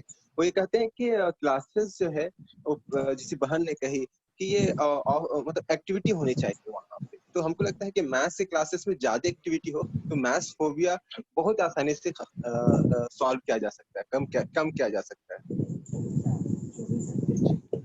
मुझे लगता है साजिद भाई वो फोबिया आएगा ही नहीं जिसको कम करना है। फोबिया कभी आएगा ही नहीं।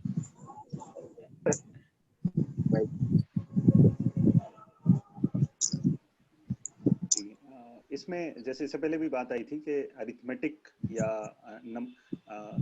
हिसाब जो करना है, कुछ बच्चे हो सकता है कि हिसाब वो फास्ट करें, नंबर्स फार्मूलास डालें और नंबर्स को मल्टीप्लाई करना और ऐड करना और ज़रब करना, तकसीम करना उनको अच्छा आ सकता है, लेकिन वो रियाजियाती सोच, मैथमेटिकल थिंकिंग उनमें नहीं होगी। तो मैं पर्सनली बताऊं तो एक वक्त तक मैं हिसाब और रियाजी में फ़र्क नहीं समझ पाता था अपने स्कूल के दौर में। तो एक वक्त लगा मुझे इस फ़र्क को समझने में, और हो सकता है बच्चों में इस फ़र्क को जितना जल्दी उस फ़र्क को समझाया जाए उतना अच्छा होता है। अच्छा, ये रियाजुल हक आपने हैंड रेज किया है तो आप प्लीज बात करें।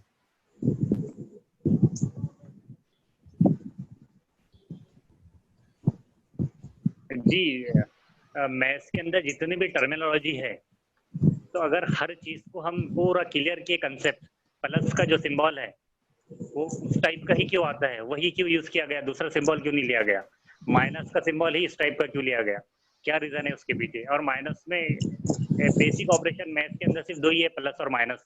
फिर मल्टीप्लिकेशन और डिवीजन क्यों आया, उसकी क्या जरूरत पड़ी है। तो इतना बेसिक से अगर हम बच्चों को बताएं, 2 को 2 ही क्यों कहते हैं, 4 को 4 क्यों कहते हैं, क्या रीजन है, सारी चीजें अगर डिटेल में हम बच्चों को बताएं तो उनका इंटरेस्ट बहुत ज्यादा डेवलप होता है उसमें। और बच्चे सिर्फ पढ़ते नहीं बल्कि वो सब्जेक्ट से मजा लेते हैं और उनका फेवरेट सब्जेक्ट बन जाता है मैथ्स। अगर हमने हर कंसेप्ट बच्चों का क्लियर किया है तो। और मैथ्स के अंदर दो चीजें आती है, एक शॉर्टकट आती है, एक लॉन्ग। तो हम बच्चों को दोनों चीजें बताएं कि शॉर्टकट के अंदर कैसे आंसर ला सकते हैं और लॉन्ग क्या प्रोसेस होता है उसका। ये दोनों चीजें अगर सारी चीजें हमने बच्चों को क्लियर की है तो बच्चों के कंसेप्ट माशाल्लाह बहुत अच्छे पूरे क्लियर हो जाते हैं और बच्चों को बहुत ज्यादा इंटरेस्ट आता है सब्जेक्ट में और उनका फेवरेट सब्जेक्ट बन जाता है। और जो फोबिया है, डर जो मैथ्स का है, वो दूर हो जाता है। दूसरे सब्जेक्ट के बनिस्बत मैथ्स उनको फेवरेट लगना शुरू हो जाता है। जी अस्सलाम वालेकुम। वालेकुम अस्सलाम। क्या हुआ? लिम्का कौन है? एक मेरा ये शोएब का दोस्त है, नाम है उसका अहमद। टीचर्स अपने काम पर फोकस करके क्लास में जाते हैं पूरी मेहनत के साथ, मतलब बच्चों को ये कि हमें सिखाना ही है, तो उससे पहले टीचर्स की तैयारी बहुत ज्यादा जरूरी है। एक चीज तो हमारे पास ध्यान में ये बात होनी चाहिए, क्योंकि टीचर्स के साथ ऐसा होता है कि उनकी सैलरी जैसे प्राइवेट स्कूल में इतनी ज्यादा नहीं है, तो मुझे लगता है कि मोस्टली टीचर इस बात को लेकर भी कहीं ना कहीं दुखी होंगे कि भाई 4-5 घंटे 6 घंटे स्कूल में, फिर अलग से कहाँ से मेहनत करें उनके लिए, कहाँ से लेसन प्लान्स नहीं, मतलब एक तैयारी कैसे करें। तो एक टीचर्स को बहुत अपनी ड्यूटी के लिए बहुत ऑनेस्ट होना है, क्योंकि एज पर ये एक टीचिंग बाय चॉइस प्रोफेशन, ये बाय चॉइस हम टीचर्स होना चाहिए। अगर हमें कहीं भी टीचर को लग रहा है कि ये प्रोफेशन बाय चॉइस नहीं है, बाय चांस हमें मिला है, तो बाय चांस टीचर्स किस प्रोफेशन में कामयाब नहीं हो सकते। अगर वो बाय चॉइस ही टीचर्स इस प्रोफेशन में कामयाब हो सकते हैं। और जब ये टीचर्स अपनी मेहनत के बाद जब देखते हैं कि उनके क्लास के 30 स्टूडेंट में से 25 या 20 बच्चे आसानी से समझ लेते हैं और 10 बच्चे उनकी सारी मेहनत के बावजूद भी नहीं समझ रहे हैं, तो हम एक और कॉन्सेप्ट मैं अपने क्लास में अपने स्कूल में यूज करती हूँ कि वो टीच योर फ्रेंड, जिसमें ग्रुप बच्चों को ग्रुप ए और बी ग्रुप में डिवाइड कर देते हैं कि एक बच्चा अगर समझ गया है तो वो अपने दूसरे फ्रेंड को अपने मेथड से इजीली समझा पाता है।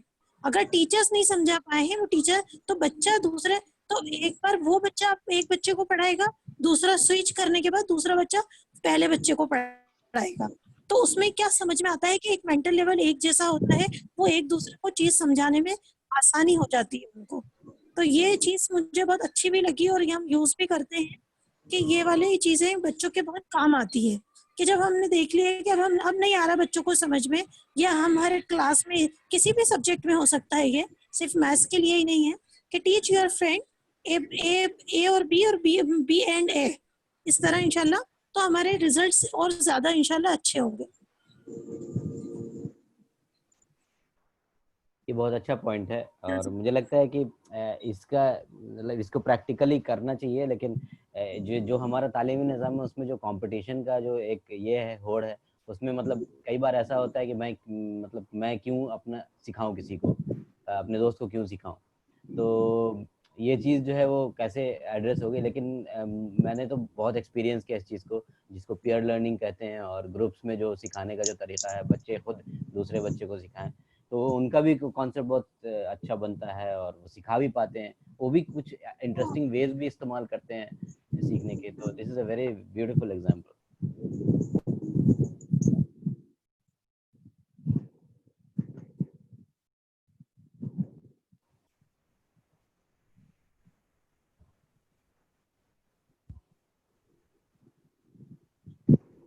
जी, बाजी ने अभी बहुत अच्छी बात बताई यहाँ पर कि बाय चॉइस आना चाहिए प्रोफेशन के अंदर।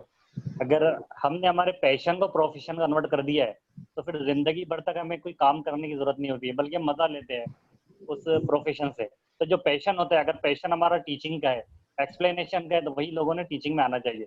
तो पैशन को प्रोफेशन कन्वर्ट कर दिए तो बहुत ज्यादा फिर काम करने में मजा भी आता है टीचर को। एक बात ये, दूसरी बात बाजी ने जो बताया कि अब बच्चों ने शेयर करना चाहिए, तो ये स्टडी के अंदर आता है कि अगर हम स्टडी कर रहे हैं मैथ्स की तो उसके अंदर 4 चीजें आनी चाहिए। नंबर 1 पढ़ना, जो हम पढ़ाते हैं। नंबर 2 बच्चों को समझाना, पूरा कंसेप्ट वगैरह उसको समझाइए। तीसरा है उसकी एप्लीकेशन बताना कि बच्चों को उसकी एप्लीकेशन समझ में आए, वो प्रैक्टिकली इसको करे, उसको रियल वर्ड से जोड़े। और चौथा है शेयरिंग, जो बच्चों को समझ में आ गया है वो बच्चे अपने दूसरे फ्रेंड्स को, अपने फ्रेंड सर्कल को समझा दें। ये चारों चीजें अगर बच्चों से हम करवाते हैं, पढ़ना, समझना, उसकी एप्लीकेशन, और चौथा है शेयरिंग, हम दूसरे बच्चों को समझा दें, आपस में बच्चों के ग्रुप बना दें, तो वहां जाकर फिर बच्चे की कंप्लीट 100% स्टडी हो जाती है और बच्चे को कंसेप्ट भी क्लियर हो जाता है।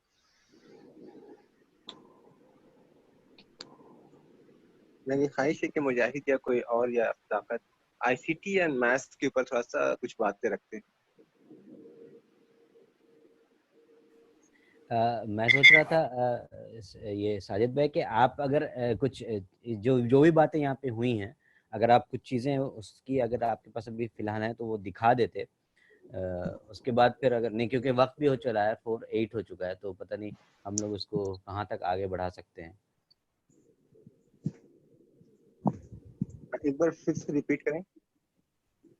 नहीं, मैं कह रहा था कि वो अभी जो हैंड्स ऑन के सिलसिले में कुछ बातें आई, कुछ कि हम चीज़ें दिखाएं, उसको रियल लाइफ से कनेक्ट करें, तो उस पर कुछ एग्जांपल्स भी आया, तो वो अगर आपके पास कुछ है जो आप दिखा सकते हो अभी, तो एक चीज़। दूसरी चीज़ ये कि हाँ, मतलब कि आईसीटी के ताल्लुक से तो बहुत सारी बात हो सकती है, लेकिन मुझे लगता है उससे अगले अलग सेशन होना चाहिए, उस पर हो सकता है कि 1-2 एग्जाम्पल सदाकत रख सकें। तो मैं क्विक 5 मिनट्स में जो मेरी बहन कुछ लोग यहाँ पे बातें रखी, वो जो एग्जाम्पल, तो मैं ट्रैश से स्वाति सरकार जो एपीओ के जो प्रोफेसर है मैथ्स की, उन लोगों ने हमसे शेयर किया है, तो मैं वीडियो में कुछ शेयर कर रहा हूँ। तो मेरे जो वीडियो है आप ये करेंगे, मैं ये कर रहा हूँ, ऑन कर रहा हूँ।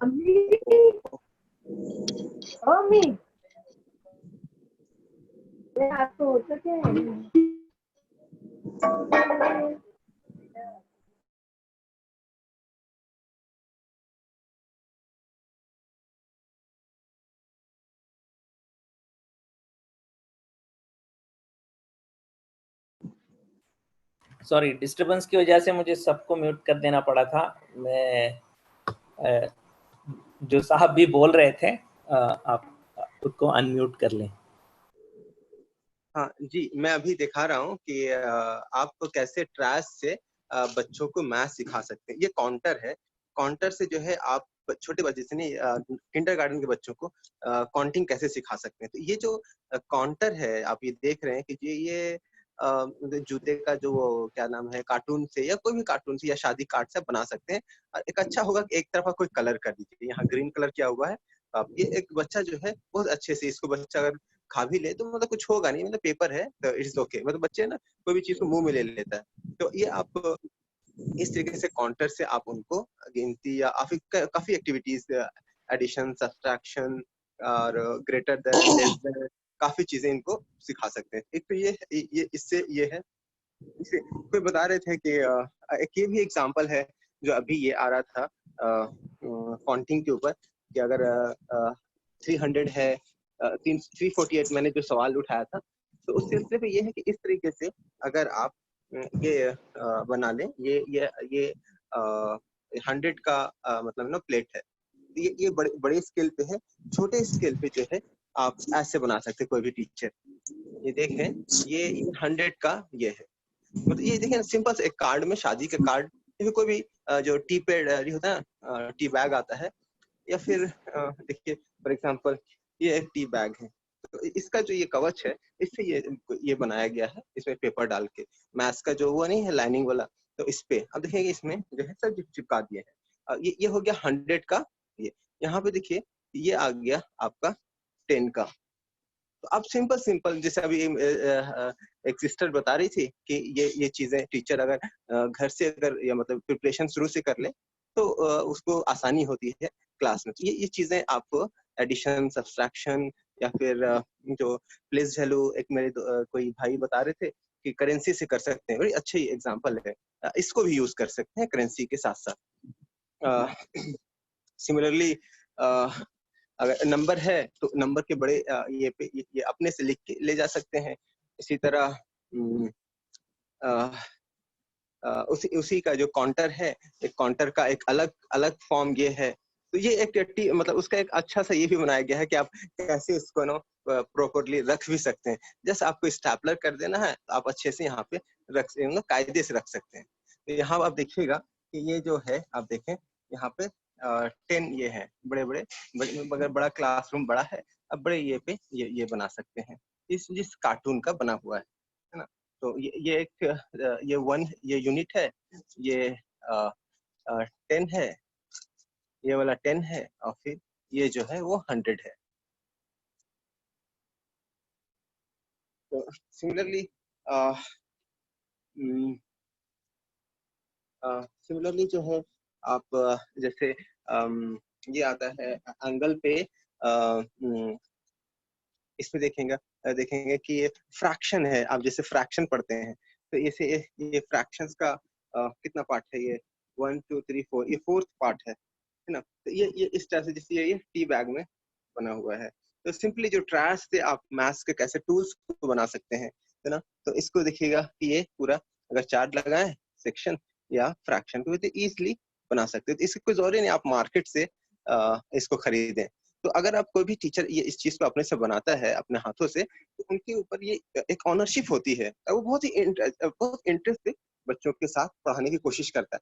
तो जो इंटरेस्ट जगता है, जितना ज्यादा बच्चे टीचर के पास इंटरेस्ट होगा और एंथुसिज्म होगा पढ़ाने का, उतना ज्यादा वो बच्चों के साथ टीचिंग लर्निंग का जो प्रैक्टिस है उतना वाइब्रेंट होता है। ये मुझे ऐसा, मैं खुद इस चीज को अगर करता हूँ, अगर किसी चीज में इंटरेस्ट बहुत ज्यादा रहता है तो बच्चों को ज्यादा अच्छे से इन्वॉल्व करने के मतलब कर पाता हूँ। तो ये एक फ्रैक्शन है, ये फ्रैक्शन से कर सकते हैं। फ्रैक्शन का अलग अलग ये है, तो उसके आप देखिए कि ये हो गया 1/4 पार्ट का हो गया। सिमिलरली आप अलग अलग पार्ट कर सकते हैं। देखिए और भी पार्ट अगर करना है, इसका और भी पार्ट कर सकते हैं। जैसे ये आपका 1 2 3 4 5 6 7 8 9 10, तो 110 जो है कैसे आप फ्रैक्शंस को आप दिखा सकते हैं। ये मैथ्स में एक काफी आपको फ्रैक्शंस के बारे में पढ़ाना होता है, फिर डेसिमल पढ़ाना है, तो आप इनसे आप डेसिमल पढ़ा सकते हैं। मतलब इन जैसे काउंटर से, जैसे है कि 0.1 पढ़ाना है तो इसका 0.1 कितना होगा, तो ये आप इससे एग्जांपल से पढ़ा सकते हैं, और इवन परसेंटेज भी पढ़ा सकते हैं इसमें। तो सिमिलरली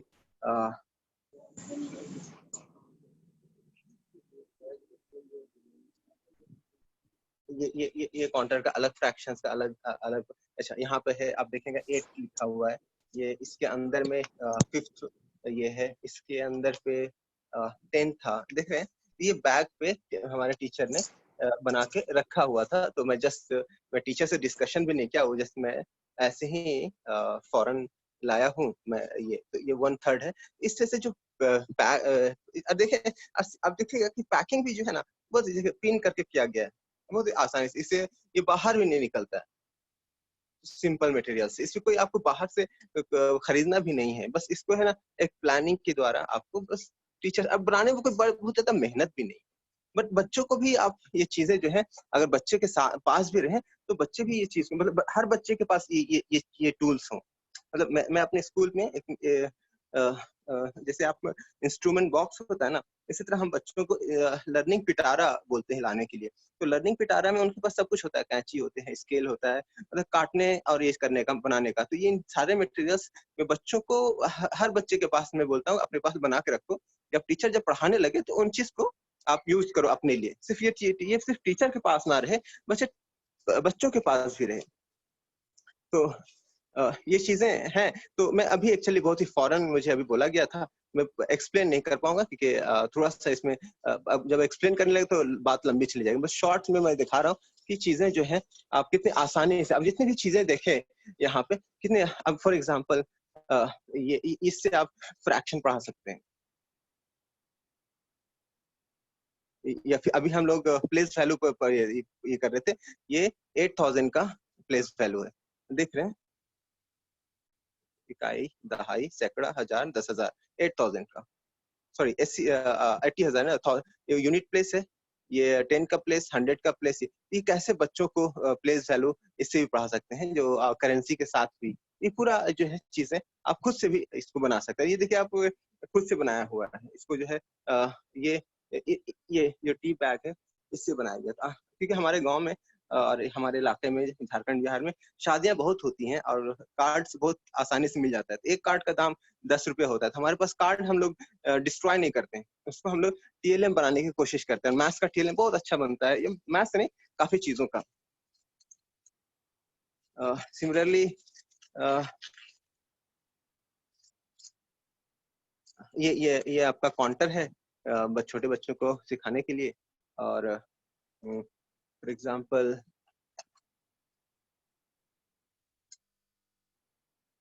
ये डिफरेंट अभी शेप्स के बारे में पढ़ाई यहाँ पर भी काउंटर्स हैं और प्लेस वैल्यू के ऊपर है।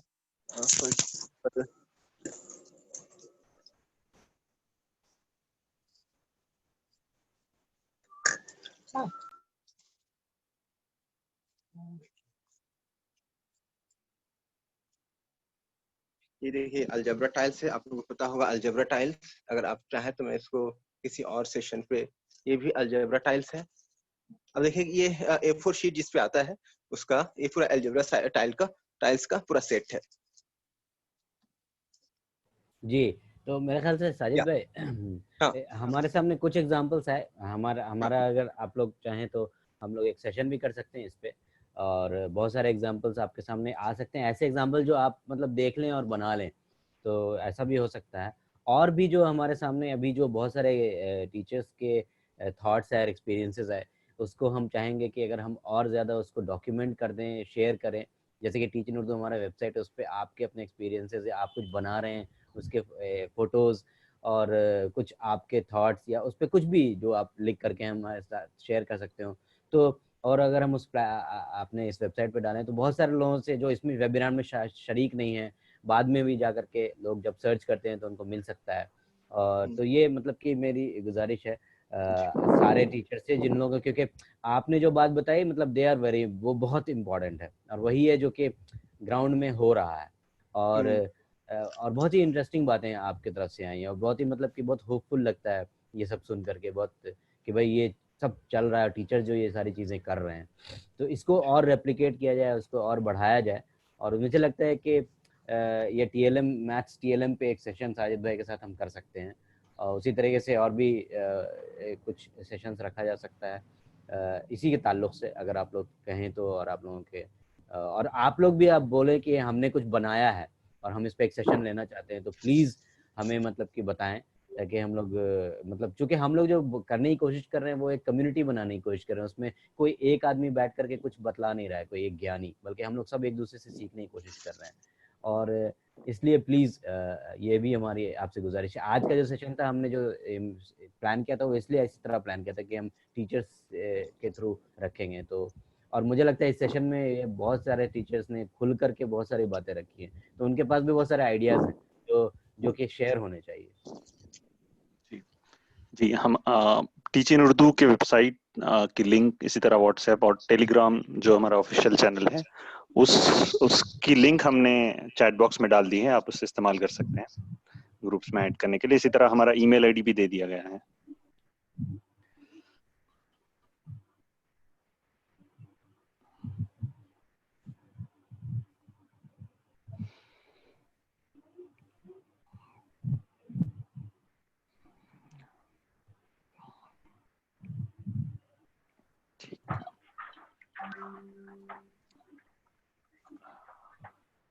लगता है अभी हमारा वक्त खत्म हो रहा है। अगर किसी को कुछ नहीं कहना है तो सदाकत, क्या हम खत्म करें?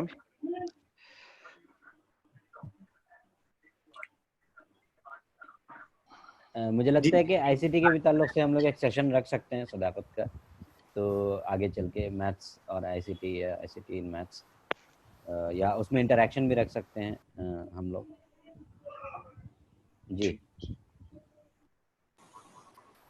जी, एक आध मिनट देते हैं, अगर कोई और कुछ शेयर करना चाहेंगे तो मौका रहेगा। तो मेरे ख्याल से आज काफी तबादला ख्याल भी एक काफी अच्छा मोड है जिसमें हम एक्सचेंज ऑफ आइडियाज और प्रैक्टिसेस कर सकते हैं। और अगर उसके बारे में भी कुछ मशवरे, तजावीज़ देना चाहते हैं तो बहुत खुशामदीद।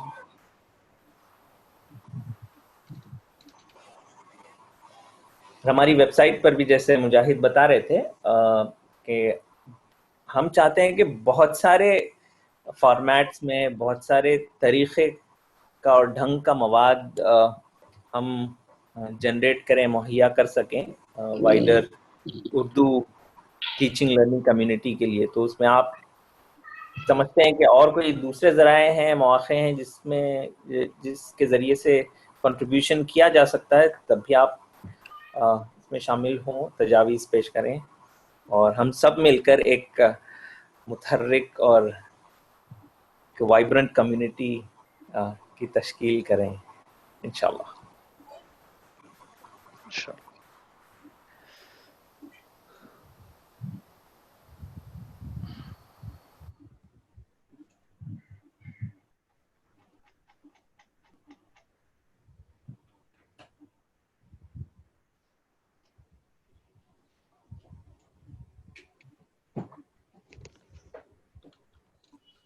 ठीक है, तो फिर हम एंड करते हैं और अगले इतवार फिर से हम मुलाकात करेंगे। जी, वालेकुम अस्सलाम। ये एक सवाल है, उसका जवाब तो हम लोग दे चुके हैं। चैट में आया है एक सवाल, आज के जो मेहमान थे उनका सेशन, तो उनका सेशन इंशाल्लाह हम लोग फिर प्लान करेंगे, उनसे पूछेंगे अगले संडे कर सकते हैं या उसके बाद वाले संडे, तो हम लोग इंशाल्लाह उसको रखेंगे, ज़रूर रखेंगे। जी।